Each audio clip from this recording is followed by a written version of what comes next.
The courtroom in Cincinnati was heavy with an almost oppressive stillness, broken only by the faint rustle of papers and the occasional creak of wooden benches.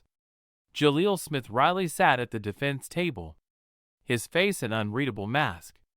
The young man had confessed to the robbery that left 20-year-old Portia Brooks dead and her boyfriend, Aaron Martin, with permanent brain damage. Today, he would learn the sentence that would determine the course of his remaining days. Portia's family filled the gallery, their faces a blend of anger, grief, and exhaustion. Her mother sat in the front row, clutching a tissue in one hand and a photograph of Portia in the other. The picture, worn from being held too many times, showed a smiling young woman full of life, a stark contrast to the lifeless courtroom where her memory now lingered. The judge's voice broke the quiet as he invited the family to speak. Portia's mother rose, her steps slow but deliberate as she approached the stand. She took a deep breath before beginning, her words carefully measured but ill. "He killed me mentally, emotionally," she said, her voice trembling. "He killed my identity as a mother of 3. Now I am a mother of 2. The gallery sat motionless, each word drawing them deeper into the raw reality of her loss. She described the emptiness left by her daughter's absence, the silence in their home, the hollowed. Next, the judge nodded solemnly as the family returned to their seats. He turned his gaze to Jaleel, who sat with his head slightly bowed. For all his earlier bravado, there was now an unmistakable weariness in his posture. The judge's voice, steady but firm, pronounced the sentence, life without the. In the moments that followed, time seemed to stretch. Jaleel lowered his gaze further, his hands clenched in his lap. There was no outburst, no dramatic reaction, just a quiet, almost imperceptible sagging of his shoulders. It was as if the weight of his actions had finally settled on him, too heavy to bear. Portia's. As the courtroom emptied, the picture of Portia lay briefly forgotten on the bench where her mother had sat. It was a poignant reminder of what had been lost, not just a life, but the infinite possibilities it had contained. Jaleel Smith Riley would spend the rest of his life behind bars, but the echoes of that single, devastating act would resonate far beyond the confines of his cell. For those who bore witness, the day served as a stark reminder of the fragility of life and the irrevocable consequences of choice. Justice, in its measured way, had been served, but the true cost of that justice lingered in the faces of those left behind, an enduring testament to the complexity of love. Next to Diana Lovejoy, a faint collapse. The courtroom in Carlsbad, California, buzzed with a restrained tension that felt almost suffocating. Diana Lovejoy, once a fitness coach and suburban mom, sat at the defense table. Her face, once familiar to her community as an image of poise and discipline, was now pale and drawn. Gone were the days of bright smiles and motivational talks. Now, she faced charges that would define her life forever, charges of conspiracy and attempted murder. The trial had unearthed a story as old as time. Love turned to resentment, a once happy family shattered by divorce and bitter disputes. Diana's marriage to Greg Mulvihill had dissolved into acrimony, their custody battles exposing a deep chasm of distrust. The court ordered her to share custody of their son and pay Greg $20,000 for his share of the family home. To those who knew her, Diana seemed outwardly composed, but inwardly, her bitterness grew into something unthinkable. The plot was chilling in its simplicity. Diana enlisted her lover, Weldon McDavid, a former Marine, to ambush and kill Greg. Armed with a rifle, McDavid lay in wait on a darkened trail where Diana had lured Greg under the guise of resolving their dispute. The bullet struck Greg in the torso, but it narrowly missed his heart. He survived, and the conspirators were caught. Now, Diana sat before a jury of her peers, awaiting their verdict. The evidence against her was damning: text messages, recordings, and McDavid's testimony painted a picture of a woman consumed by anger and desperation. Yet Diana's composure throughout the trial had remained intact, her calm demeanor belying the gravity of her crimes.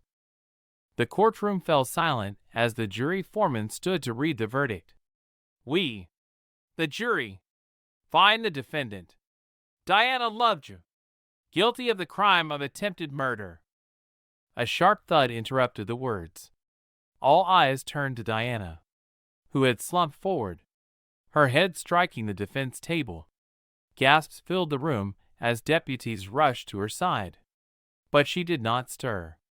Her body seemed lifeless, folded like a marionette whose strings had been cut. The judge called for a brief recess as medics entered the courtroom. Diana was carefully lowered to the floor, her face ashen and her breathing shallow. Her family sobbed softly in the gallery, their anguish palpable. The jurors sat frozen, their expressions a mix of shock and discomfort. For a moment, the clinical atmosphere of the courtroom was replaced. Yet, when the medics revived her, it became clear that Diana had merely fainted. The human body, it seemed, had its own limits when confronted with the enormity of a life-altering moment. She was helped back to. The trial resumed. Diana's co-conspirator, Weldon McDavid, was sentenced to 50 years to life for pulling the trigger. Diana, as the mastermind, received 26 years to life. Her once impeccable image was now forever linked to betrayal and For those in the gallery, Diana's fainting spell was as symbolic as it was physical, a sudden collapse under the weight of the life she had destroyed, including her own. Outside the courtroom, reporters speculated whether the fainting was genuine or a calculated act. But within those walls, the emotional and physical toll was unmistakable. To older Americans following the case, Diana's story was a cautionary tale about the corrosive power of unchecked anger. It was a reminder that even the seemingly composed among us can harbor dark intentions, and that the choices we make in our most vulnerable moments can ripple outward, leaving lives. As the courtroom emptied and Diana was led away, her steps unsteady, the image of her fainting lingered in the minds of those who watched. It was not just a reaction to the verdict, it was the embodiment of a life undone by its own choices. A stark reflection of how far desperation can drive a person beyond the bounds of morality and reason. Next 3. Seth Welch and Tatiana Fusari, A Parental Void.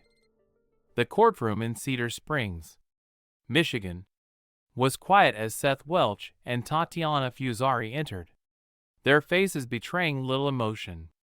The couple, once known for their deeply religious farming lifestyle, now faced charges for the most incomprehensible of crimes: the death of their 10-month-old daughter, Mary. The baby had succumbed to malnutrition and dehydration, her tiny body a devastating testament to neglect. Mary's death had shocked their small community. Neighbors had seen the couple as reserved but devout, raising their children with a clear distrust of modern medicine and government intervention. Their faith had guided every decision, but it was that same faith that prosecutors argued had led to Mary's slow, preventable death. The details of the case were harrowing. Witnesses described how Mary had become increasingly frail, her cries weak and infrequent. Seth and Tatiana noticed her deteriorating condition, but chose not to seek medical help, believing it was against their religious convictions. Instead, they prayed and waited, certain that divine intervention would heal their child. When Mary's lifeless body was found in her crib, Seth called his lawyer before contacting authorities. The autopsy report was unequivocal. Mary had died from severe malnutrition and dehydration, a condition that could have been easily treated had her parents sought help. For the court, the question was not whether Seth and Tatiana were guilty, but whether their faith could mitigate their responsibility. The couple's demeanor during the trial drew as much attention as the case itself. Seth often appeared defiant, his lips occasionally curling into a smirk as witnesses testified. Tatiana, in contrast, seemed subdued, her gaze fixed on her lap. The juxtaposition between the two was stark, and it added a layer of complexity to the narrative. Were they unified in their beliefs, or had one led the other down this tragic path? The judge's voice broke the courtroom stillness as the sentence was delivered: life without parole for both defendants. The words landed heavily, drawing sharp breaths from spectators. Tatiana broke first, her face contorting as tears spilled over. She clutched the edge of the defense table, her knuckles white, her sobs the only sound in the room. Seth, however, remained impassive. He stood motionless, his expression unchanged. To those in the gallery, his lack of visible remorse was chilling. It was as if he had already reconciled the outcome with his beliefs. A man unwavering even in the face of irrevocable consequences. For the family members present, the verdict was both justice and tragedy. They had lost Mary, a child whose life was cut short before it had truly begun. Now, they had effectively lost Seth and Tatiana as well, their lives consigned to the confines of a prison cell. The courtroom became a place of unresolved grief, where accountability clashed with the complexities of faith and ideology. As the couple was led away, Tatiana glanced back, her eyes searching the gallery for anyone. Seth walked ahead, his gaze fixed forward, unshaken by the gravity of what had just transpired. To some, their reactions were incomprehensible. To others, they were a stark reminder of the dangerous intersection of conviction and delusion. For older Americans following the case, the story was haunting. It wasn't just about two parents failing their child, it was about the fragility of belief systems that prioritize ideology over basic human care. The case forced a reflection on the balance between personal freedom and societal responsibility, raising uncomfortable questions about how far faith should be allowed to guide actions when innocent lives are at stake. As the courtroom emptied, the memory of Mary lingered, a small, fragile life lost to a collision of faith, fear, and neglect. The tragedy left an indelible mark, a reminder of the dire consequences of choices made in isolation from reason, compassion, and the shared humanity that binds us all. Next for Ryan Stone, the boastful fugitive. The courtroom in Colorado was packed, its benches filled with those eager to witness the final chapter of Ryan Stone's infamous crime spree. The man at the center of the proceedings sat at the defense table, a faint smirk tugging at the corners of his mouth. For someone facing decades behind bars, he exuded an air of casual defiance, as though the gravity of the situation hadn't quite sunk in. Stone's crimes were etched into public memory, thanks in part to a news helicopter that had broadcast his high-speed chase live across 5 counties. The footage was a spectacle. Stone carjacked 3 vehicles, sped through crowded streets at over 100 miles per hour, and narrowly avoided colliding with bystanders. One of the stolen cars carried a 4-year-old child, a detail that turned public outrage into collective fury. A police officer, attempting to lay down stop sticks, was struck and seriously injured. The chase, punctuated by moments of reckless bravado, ended with Stone's dramatic attempt to flee on foot before officers finally subdued him. The trial had been swift. The evidence, captured from every angle by cameras and witnesses, left no room for doubt. Stone had been convicted on 18 charges, including attempted manslaughter, child abuse, and assault. What remained was sentencing a formality, perhaps, but one laden with tension. When given the opportunity to address the court, Stone's demeanor shifted. For weeks, he had seemed untouchable, his confidence unshaken by the mounting charges. But now, as he stood to speak, his voice carried a veneer of remorse. He blamed his actions on emotional stress and drug use, citing the chaotic aftermath of his arrest as a time of confusion. "I wasn't thinking clearly," he said. "I know what I did was wrong." But the smirk betrayed him. It was the same smirk captured in the jailhouse phone calls presented during the trial calls where he boasted about his newfound fame. "Did you know I made the news in the UK and Australia?" he had asked a friend, his tone dripping with pride. "We get paid for this." "Right. Somebody's making money off my footage." The recordings painted a picture of a man who saw his notoriety not as infamy but as an achievement. The judge, a seasoned professional with little patience for theatrics, listened impassively. When Stone finished speaking, she leaned forward, her words deliberate and precise. "Your actions endangered countless lives," she began, her voice cutting through the courtroom like a blade. "You caused chaos, destruction, and irreversible harm, all for what? A fleeting moment of attention?" Then came the sentence, 160 years in prison. The number was as final as it was staggering. A declaration that Stone's life outside of confinement was effectively over. For a brief moment, the smirk faded. His expression tightened, the weight of the verdict finally settling on his shoulders. The courtroom was silent, the enormity of the punishment reverberating through those in attendance. Stone's family, seated near the back, exchanged glances of quiet disbelief.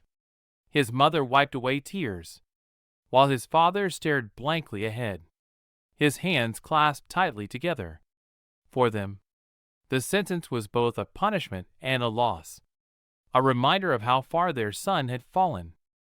To those following the case, particularly older Americans, Stone's story was a stark reflection of modern notoriety, a collision between the pursuit of attention and the devastating consequences it can bring.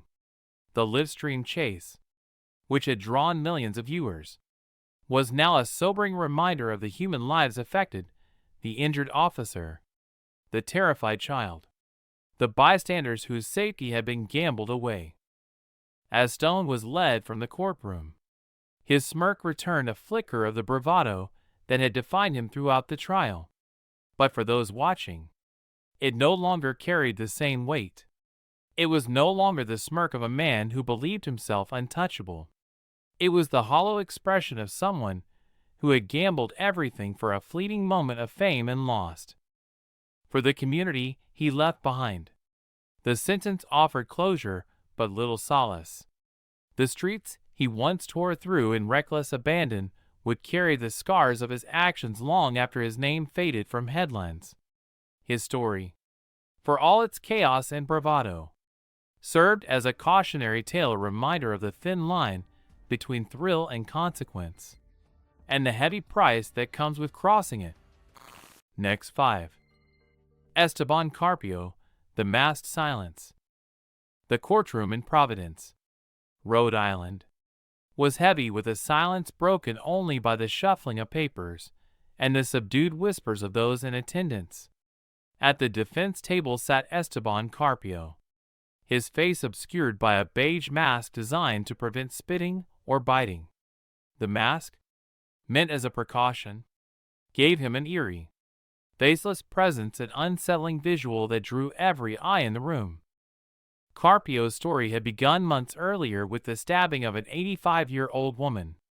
The police brought him in for questioning, placing him in an interrogation room with 2 detectives. When one of them stepped out to get him water, Carpio seized an opportunity that turned the room into a scene of tragedy.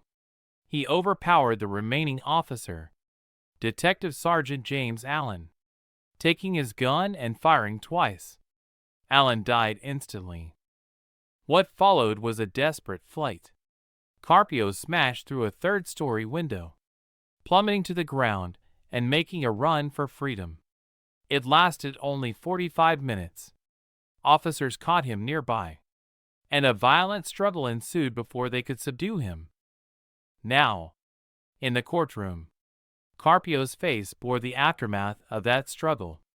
Bruises and swelling distorted his features beneath the mask, sparking immediate outcry from his family seated in the gallery. "This is police brutality," a relative yelled, the words hanging in the air like a challenge to the justice system itself. The tension in the room was palpable, a collision of grief, anger, and disbelief. An FBI investigation later concluded that Carpio's injuries were consistent with his jump from the third-story window and his resistance during the arrest. But for his family, the explanation did little to ease their outrage. "He needed help," his mother said tearfully to reporters. "He was sick, not evil." The courtroom proceedings continued, methodical and unyielding. Witnesses testified to Carpio's actions, the gunshots that ended a detective's life, and the brief but chaotic manhunt that followed. The evidence was overwhelming. The defense, acknowledging the impossibility of an acquittal, focused on Carpio's mental state, arguing that he suffered from untreated mental illness that impaired his judgment. When the judge asked Carpio if he wished to speak before sentencing, he declined. He sat motionless, his masked face turned slightly downward, his silence amplifying the emotions in the room. His family's shouts of anger had subsided into quiet sobs. Across the aisle, Detective Allen's widow sat with her hands folded tightly in her lap, her face a mask of quiet grief. The sentence was inevitable: life in prison without the possibility of parole. The judge's words, measured and deliberate, acknowledged the tragedy on both sides, but left no room for ambiguity. "Your actions were deliberate," she said. "They took the life of a man who dedicated his own to protecting others. For that, this court has no choice but to ensure you will never again walk free." As Carpio was led away, his family erupted once more, shouting accusations at the officers who had stood guard throughout the trial. The courtroom quickly descended into chaos, the sharp echoes of voices clashing with the steady movements of deputies escorting Carpio to his fate. For older Americans following the case, Carpio's story represented more than just a crime and its punishment. It was a stark illustration of the intersection between systemic failure and personal choice. His family's cries of police brutality, though dismissed by the investigation, highlighted the enduring mistrust some communities feel toward law enforcement. At the same time, the courtroom proceedings underscored the harsh reality of a system tasked with addressing violence while navigating the complex realities of mental illness. For Detective Allen's family, the sentence brought no true closure.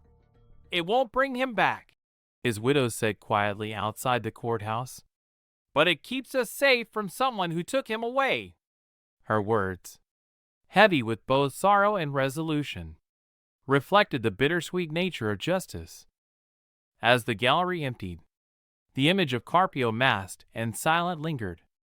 To many, it was a reminder of the darkness that can grow unchecked in the absence of help, and the devastating consequences when that darkness is unleashed. It was a story of failure on many levels, a tragedy that left no one untouched and no easy answers in its wake.